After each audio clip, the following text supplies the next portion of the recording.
As Rivers State counts down to the expiration of the emergency rule on Thursday, all eyes are on Governor Siminalayi Fubara's anticipated return. The state has endured months of political tension and uncertainty following his removal, a move that split opinions across party lines and deepened divisions among stakeholders. Supporters say his comeback could restore legitimacy and heal fractures in governance, but critics warn that it might reopen old wounds and fuel renewed instability. With security concerns, public trust, and political alliances all at stake, experts remain sharply divided on what Fubara's return truly means for Rivers State. Well, joining me to discuss this is Legborsi Yamaabana. He is the spokesperson for the Niger Delta Ethnic Nationalities Youth Leaders Forum. I also have with me in the studio my guest with me in the studio today, Festus Ogun, is a legal practitioner. Gentlemen, thank you for joining me. It's a pleasure having you.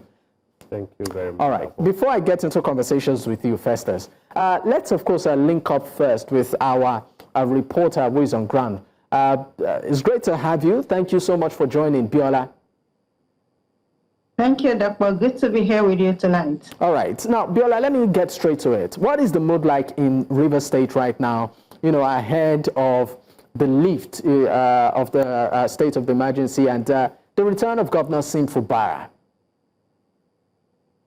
Oh, well, Dr. The mood hasn't been different from what we've had since the days of the emergency rules declaration. For the Rivers people I know, and I excuse me, and I have been covering for years, if they want to have a change in dynamics, or they want to welcome a new era, you would hear jingles all over, you would hear praise singing all over, but I haven't heard that.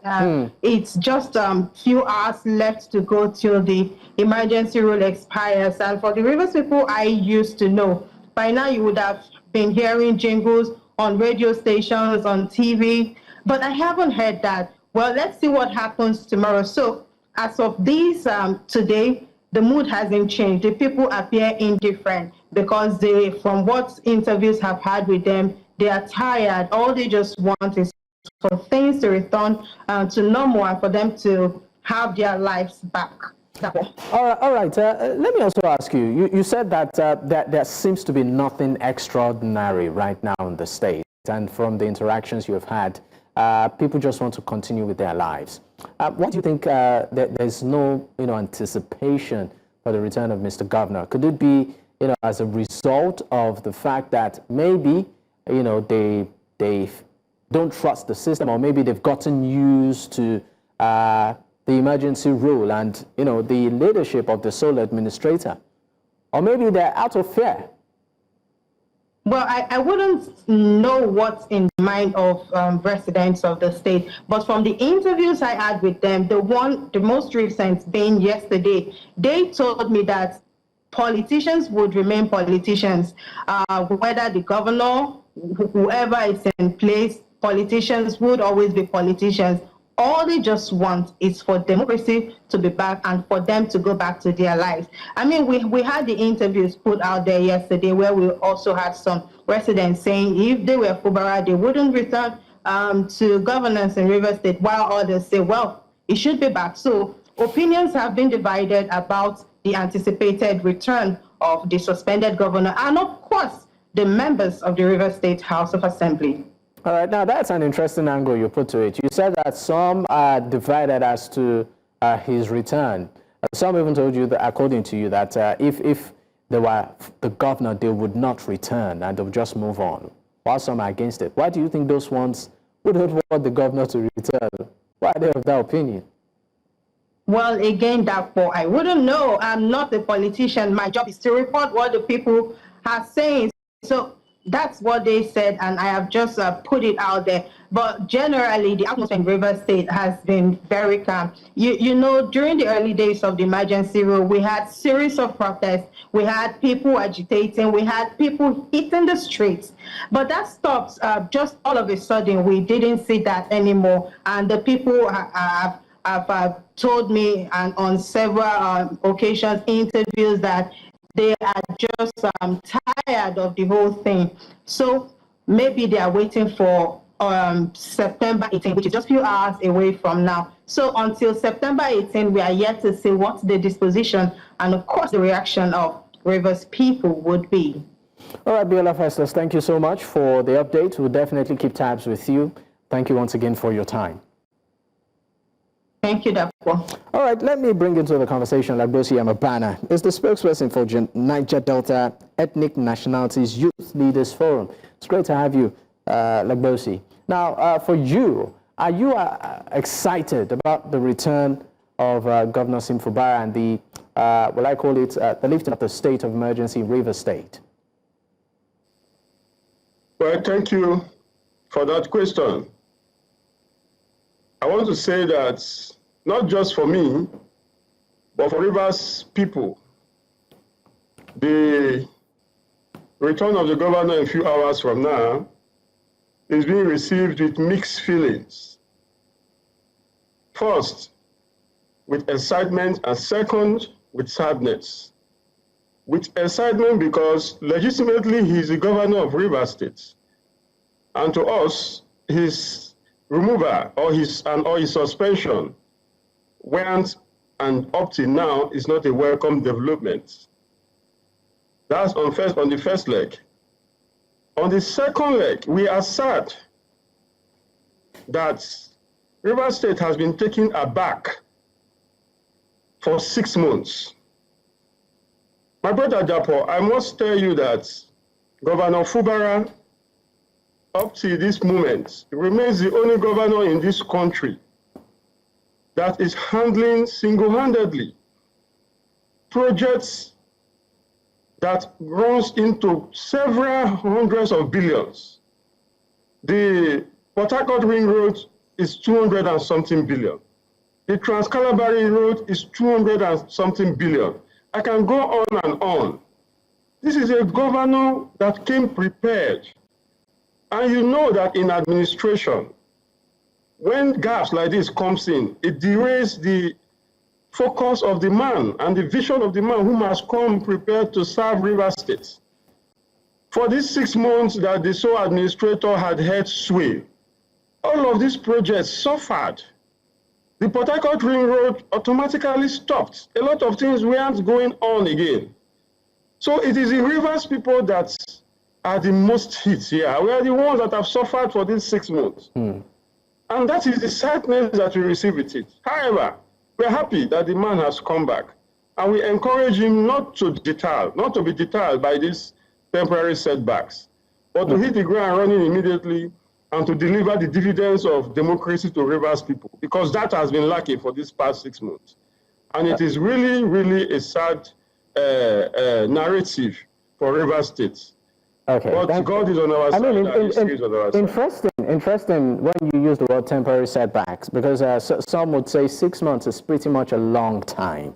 But we'll go on a quick break. When we return, I'll be bringing in Festus Ogun, who's a human rights lawyer, to actually also speak on this matter, particularly from a legal perspective. We'll stay with us. We'll be right back. Thanks for staying with us. Of course, we are looking at Rivers State at this time. The, of course, lifting of the state of emergency rule in the state, and also the return of Governor Siminalayi Fubara, who was or who has been suspended for that duration. I still have my guest with me, Legborsi Yamaabana, is the spokesperson for the Niger Delta Ethnic Nationalities Youth Leaders Forum. I also have joining this conversation now, Dr. Taofiq Raimi, a policy analyst, and with me in the studio is Festus Ogun, is a human rights lawyer. Gentlemen, once again, thank you for your time. Let me come to you, Festus.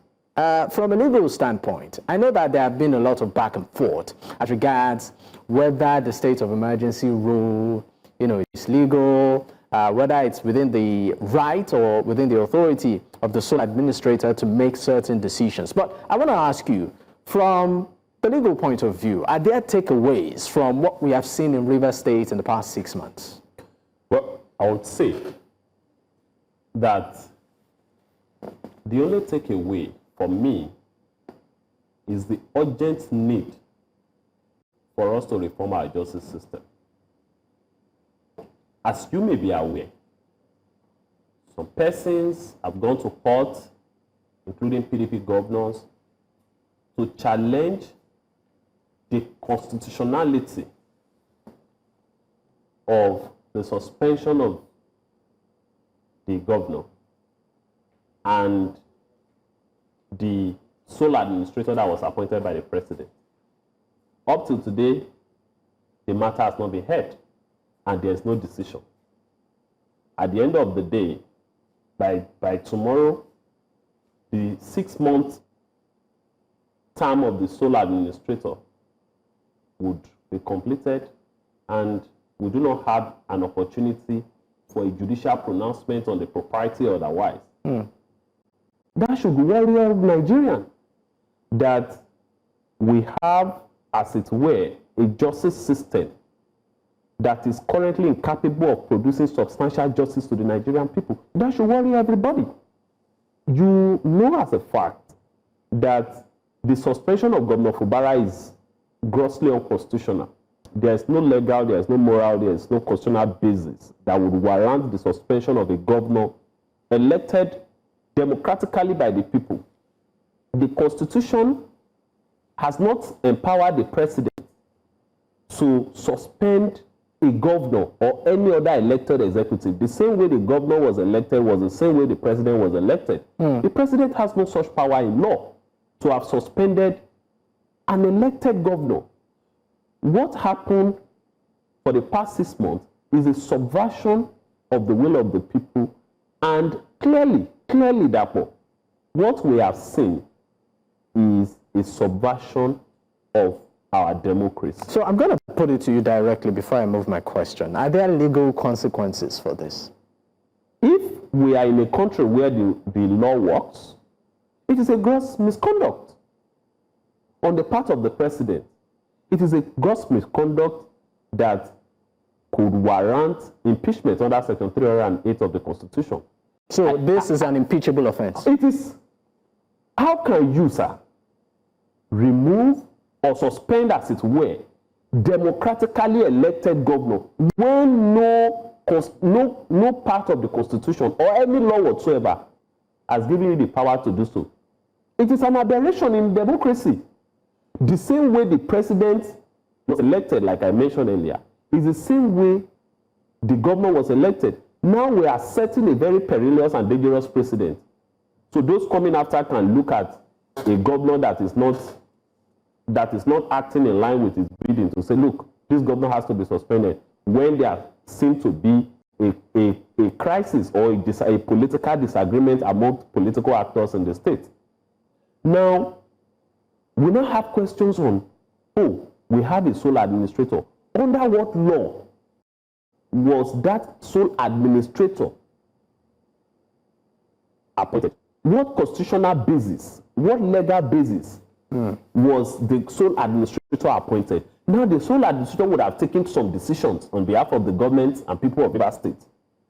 When the new administration comes in, there are going to be legal and constitutional issues on the constitutional validity of the actions taken by a sole administrator not recognized by the Constitution on behalf of the people of Rivers State. We have also seen that an election was conducted by the Rivers State Independent Electoral Commission.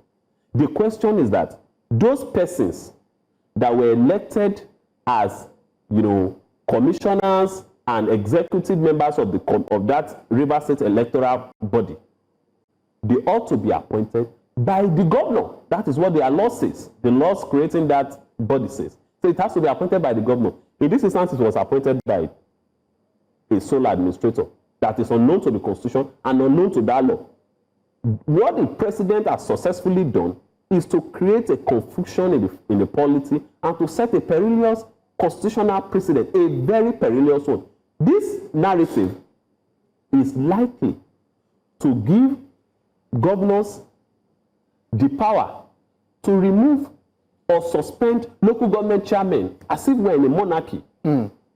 That is why I'm saying that there is a very dangerous precedent because okay. You will see that in several cases that the Supreme Court has decided, the Supreme Court has said the governors do not have the right to remove local government chairmen and councillors. You know, it is very typical when they come in, they dissolve, they appoint caretakers. The Supreme Court said it as recent as the case of Oyo State and the removed local government chairmen and councillors. The Supreme Court said no, the Oyo State government cannot go ahead to arbitrarily and unilaterally remove some people and appoint caretakers. All right. There is no difference between suspending a governor and suspending. We'll definitely come back suspending, local government chairmen, democratically elected by the people. All right. You've of course set the tone for some, typical questions there that deserve answers. But let me go to let me bring in Dr. Raimi. He's a policy analyst. Into this conversation. Dr. Raimi, I'm going to ask you, are you excited that this state of emergency will be lifted, Sim Fubara will be brought, back, to take up the job as the #1 citizen of the state? And for you, this past 6 months, are there takeaways? Thank you, Dapper, for having me, and thank you to all our viewers across the globe.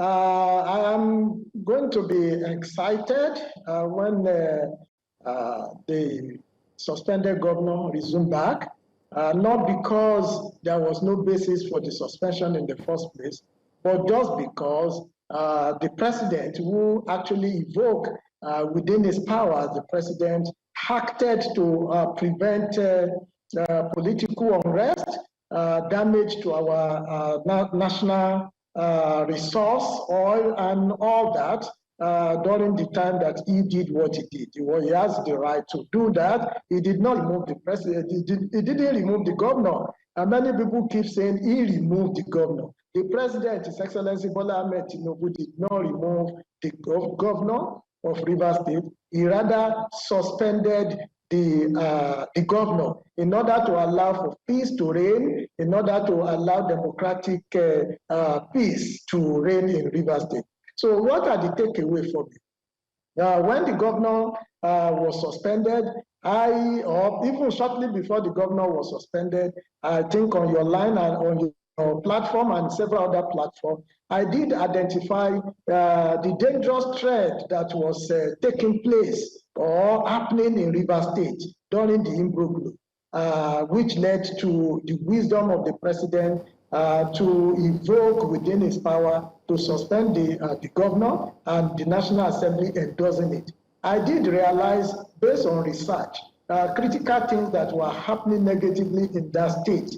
I did realize, I did mention on various programs, and I think yours was one, or your channel was one. I talked about how foreign direct investment was not coming into Rivers State simply because of the political tension at the time. I also identified that some big businesses were leaving Rivers State for neighboring states because, as we know, investment will only pursue a state of peace. Where there is chaos, investment will run away from it. I also talked about how some key sectors that were very active in Rivers State were suffering at the time, especially hospitality, because people wouldn't want to come to that state at the time. So putting all these things together, the president has done what he did constitutionally. The National Assembly ratified it, and the sole administrator has now spent almost 6 months that was mandated by the president. During these 6 months, what have we witnessed? I think it is clear, it's evident, because I work based on more on evidence. It's evident that the political tension in Rivers State has nosedived. It's evident that during this period, the political godfather, His Excellency Wiki, and his political godson, whether we like it or not, that is how the relationship between them had existed. They were able to come together for the first time. So within this 6 months, I think there were a lot of parley that has been made. So for me, like you have asked a very good question, what are the takeaways? The principal takeaway for me is that people should realize that in any woman setting or organization setting, there are bound to be crises. So there are three things you could do in a state of crisis. First of all, is to prevent crisis. They were unable to prevent crisis, and it almost consumed the state and affecting the citizen of the state. Two, we must be able to manage crisis. For instance, if the crisis has occurred, well, how can we manage it so that it will not escalate? They also were almost unable to do that before the president came to invoke his power to restore peace. Three, we have to have what I call opportunistic benefit from crisis. And that is the stage at which the two of them and all the people that were supporting them must realize. What are the opportunities now? The opportunity is that they should allow peace to reign, the political structures should come back, and then learn lessons from what has happened. Because if they had not made fences, I can assure you, the president possibly could have extended, is within the law that he may extend. But I don't see that happen because both the Minister of FCT, Mr. Project, had also made some remark at recent time that indicated that there is peace already coming back to the state. So therefore, I think I am excited that they have made fences. Okay, so for you, the biggest, or if not one of the biggest achievement for you in this 6 months is the fact that the former governor, who is now the minister of the FCT, Wike, and the suspended governor, hopefully to return, Sim Fubara, have mended fences. For you, that is yes. That is huge. That stand out for me. But beyond that, I am saying that economic activities that almost eluded that state will also come back. We should expect that there will be investors' confidence now to come back to the state. I believe that the life of the people also through developmental projects like the construction work that some of the panelists are talking about, I think they should come back. But I'm also throwing a word of caution. All these camps that are pushing the governor to say, fight your benefactor, I think he should not dance to that kind of tune. All the ethnic tribes within that river state, even outside river state, that are saying, fight people, someone that you benefited from, I don't think he should listen to that anymore. Okay, I think I'll just stop. We'll stop at that for now to go on a quick break so that when we return, I mean, the last line you made that you are actually pushing and you are appealing that those encouraging the governor to fight his benefactor should pipe down and allow, governance happen in the state. So we'd like to know the reaction of course, other panelists on this. Stay with us. We'll be right back after the break. Many thanks for staying with us. I still have my guest with me this morning, Dr. Taofiq Raimi, a policy analyst, Festus Ogun, a human rights lawyer, and also Legborsi Yamaabana is the spokesperson for the Niger Delta Ethnic Nationalities Youth Leader Forum. Gentlemen, thank you for staying with me. Let me come to you, Legborsi Yamaabana. I would, of course, believe that you heard some of the things Dr. Raimi did say. Maybe you'd like to react to it, but more importantly, what do you think lies ahead for the suspended governor? Should he resume office after the state of the emergency? Definitely, the governor has to go back to his office. Even during the period of suspension, he remains governor of Rivers State. Rivers State can never have two governors at a time, but can only have one. So he will go back, and I'm encouraging him to go back. Whoever tells him not to go back does not love Rivers State. I had hitherto narrated to you the laudable projects that were ongoing in the states before the event of this suspension. And I can also tell you, I can make bold to say, that prior to his suspension and after his suspension, Rivers State had experienced peace. I live and do business in Rivers State. All of those media imbroglio you were hearing and crisis were all stage managed. I can tell you that for free. So you are saying that, so basically what you are saying, Legborsi, please hold on. When the president. You are saying that prior to the declaration of a state of emergency, you do business in Rivers you are frequent there. There was no basis for that declaration. Is that what you're saying? There was peace, basically. Even as a businessman, you could conduct your business. There was no basis whatsoever. I can pinpoint one of the bases for which Mr. President adumbrated to why he suspended the governor. And that was the fact that the Rivers State House of Assembly was demolished and not rebuilt. That was not correct. Mr. President, with all due respect to his office, was not well briefed. Because the Rivers State House of Assembly, even when the sole administrator came, he visited the facility and used his own mouth to say that that project was 80% completed. The issues, other issues of political disagreement, yes, you can. That's normal in politics. Politics, people disagree to agree. And so the president could have, of course, even though he's declaring state of emergency, done that without removing the governor. And I want to tell our brother, the doctor, that I am not a lawyer, but I know that there is no constitutional basis of removing a democratically elected governor. You see, Dabo, a dangerous precedent has been set. And I want to join the lawyer, my friend in the studio here, to say that the judiciary is on trial. Because if the Supreme Court had listed this issue and decided on it, perhaps this conversation could have taken another dimension. But the court happens to be confusing the masses the more. After now, they will not use the case and hear it, and it will not become academic exercise. So when the next president comes, it takes the same toll, and the country will continue to suffer. All right. I can tell you as a Rivers man that Rivers State has suffered so much as a result of this military administration that was brought. I can tell you that without fear or favor. But however, because we are all teaching towards peace, we want to encourage the governor because the governor has really tried. In the face of this provocation, the man has remained very calm. All right. I want to encourage him to continue to remain calm. All right. And call on the other players too to continue to give the governor support if they really love Rivers State.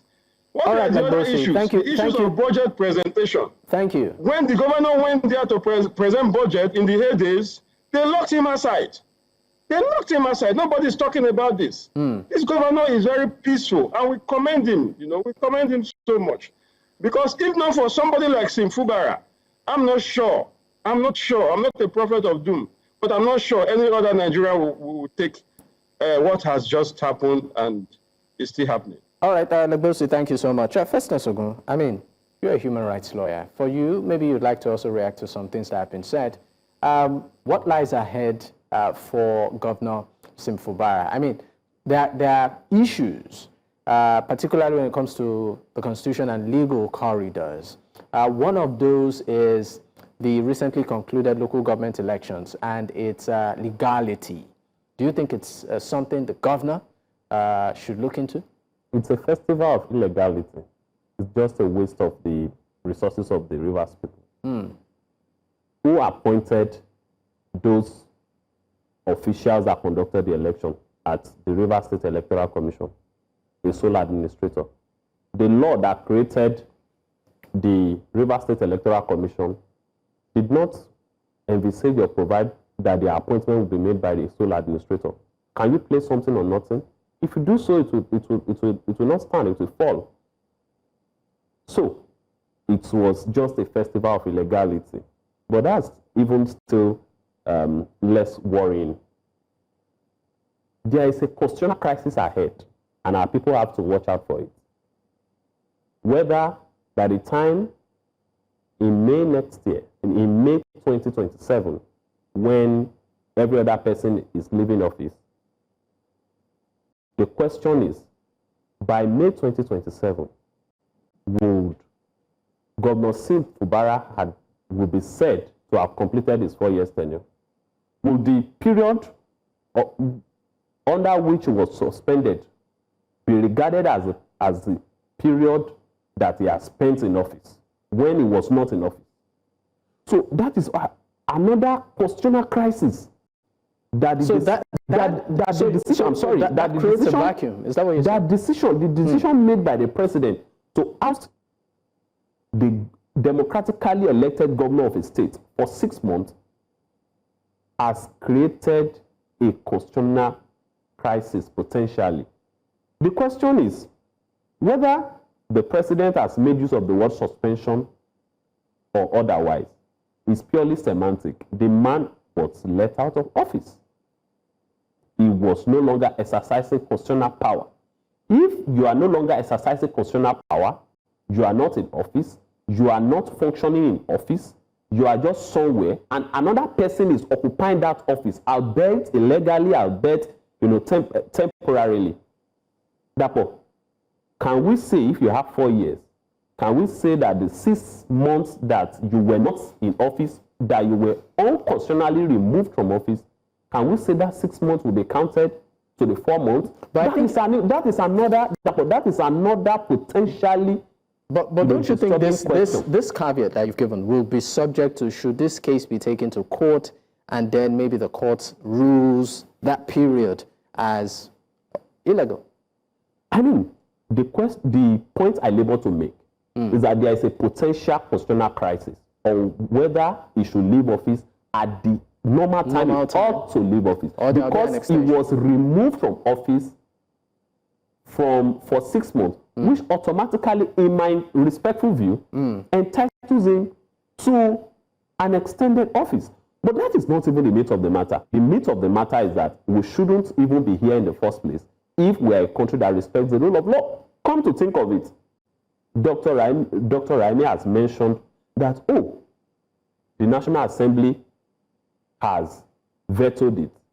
The mere fact that the National Assembly has vetoed the unconstitutional removal of Governor Siminalayi Fubara does not necessarily legitimize it. It is just as though we are trying to legitimize a case of illegality. Let's be very clear on this point, that the President of the Federal Republic of Nigeria lacks the power, lacks the constitutional authority to remove a democratically elected governor, or to even suspend, even for a day, let alone for 6 months. Therefore, I'm sorry, what is the metrics with which the president of our country took someone from Cross River State to come and lord over the good people of River State? It has no legal, it has no constitutional, it has no moral basis. And what we have to do is to condemn it by everybody. And on a final note, what you have seen has nothing to do with any crisis. Like my brother has said, the crisis is in mere facade. I was in Rivers, all of this while. What we have seen is the suppression of the will of the people on the altar of political loyalty to godfatherism. We must tell ourselves the truth. We can't come on TV and be speaking English here. The truth of the matter is that the whole crisis in Rivers State happened because of our people's obsession for godfatherism. When you have leave office, let the man in office focus on governance and rule. All right, thank you. And that's why it was removed. Thank you so much, of course, for that summation. But before we go on break, I'm going to bring in Dr. Raimi. Dr. Raimi, maybe you would like to react quickly to some of the things that have been said. But I'm asking you now, as regards what lies ahead for Governor Siminalayi Fubara, what do you think should be of utmost priority? Some are raising issues as regards some of the decisions made by the sole administrator. Maybe, just maybe, the governor might, choose to look in those areas and maybe upturn some. Do you think that should happen? Well, quickly, first of all, I want to say that the young lawyer in your studio is not a court. So he doesn't have the power to say that, to declare an action or the removal of the suspension of the governor as illegal. So I think only court can proclaim that. So for now, what my position has been that the president work within his constitutional authority And he also did not do that all alone. The Constitution provides that if such a situation occurs, he should take it to National Assembly. So it could be tested in the court, like the Supreme Court that we're talking about. So I think that should be a lesson for the lawyer and people who are still saying, declaring an action as illegal when they are not caught. So as regards what His Excellency Fubara should do when he comes to the office, I would suggest 4 things. Number 1, let him study the handover note from the sole administrator who will exit very shortly. 2, let him use stakeholder approach in managing the state. Who are the stakeholders? A stakeholder to any organization, like even the state, are people who are affected by the vision or objective of an organization, or they themselves also are affected. They are affected, they also affect. So you should use a stakeholders approach. By using stakeholders approach means that you should work with his state assembly, the local government institutions. You should work with council of former governors, including his benefactor. Don't let us rule it out. No one is celebrating godfatherism. But what we are saying is that you can't benefit from a system and want to rupture that system simply because now you have power. That I suggest he should do. He should adopt a stakeholder approach. He should adopt inclusivity, when it comes back. Number 4, yes, there are certain, they say governance is a continuum, is a continuum. So I believe that there are some projects that he left, while he was on suspension, that the administrator had carried on. If there are also good projects that the administrator also embarked upon, I suggest and advise strongly that I should continue on that path. Lastly, I also believe that you need to this conversation. I'm sure you will come back to this conversation, Dr. Raimi, but we need to go on a quick break. Once we return, we'll definitely pick up. Stay with us. We'll be right back.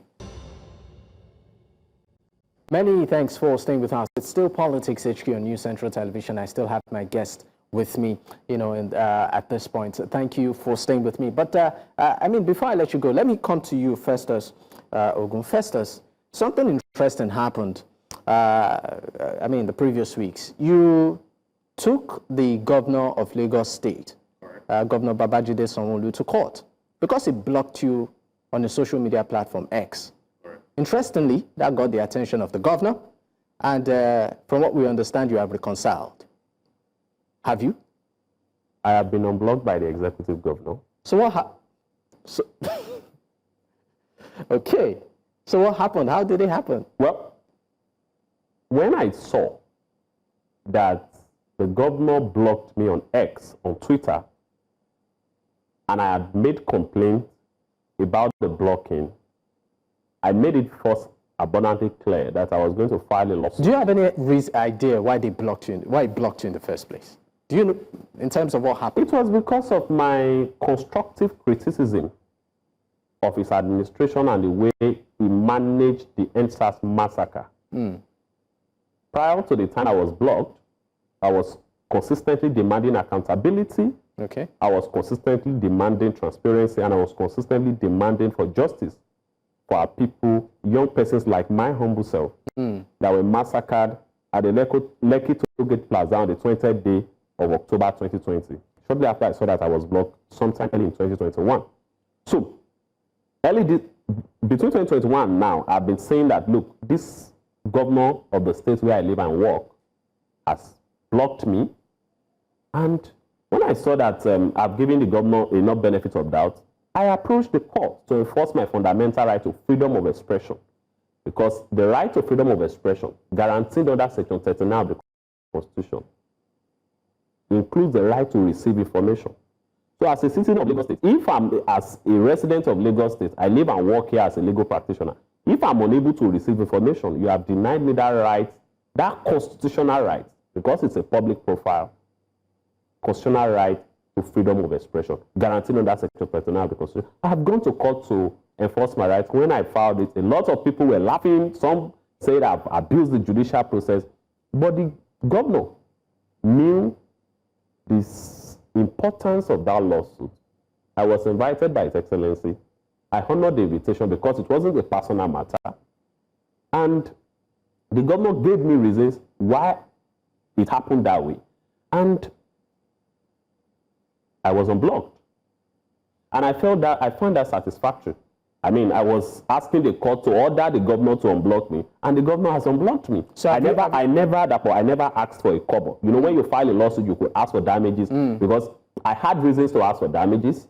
I was traumatized. I was emotionally disturbed that the governor of the state where I live and work singled me out and blocked me. It was traumatizing. It was worrying for me. So I could have asked for damages. I didn't ask for damages, and all I needed the court to do was to compel him to unblock me. So and he has unblocked me. So now that he has unblocked you, have you withdrawn the case from court? The case has become academic. It's just like, you know, you have a case challenging Fubara's, you know, removal, and the 6 months has elapsed. What is left of the case? Okay. So right now, both of you are in good terms. Oh, like I told the governor, we'll continue to hold him accountable. All right. Well, interesting. But thank you so much for your time on the program. Thank you for having me. It's been a pleasure having you. Festus Ogun is a human rights lawyer. Also, many thanks to you. Legborsi Yamaabana is the spokesperson for the Niger Delta Ethnic Nationalities Youth Leader Forum. And many thanks to you also, sir, Dr. Taofiq Raimi, a policy analyst. Gentlemen, once again, thank you.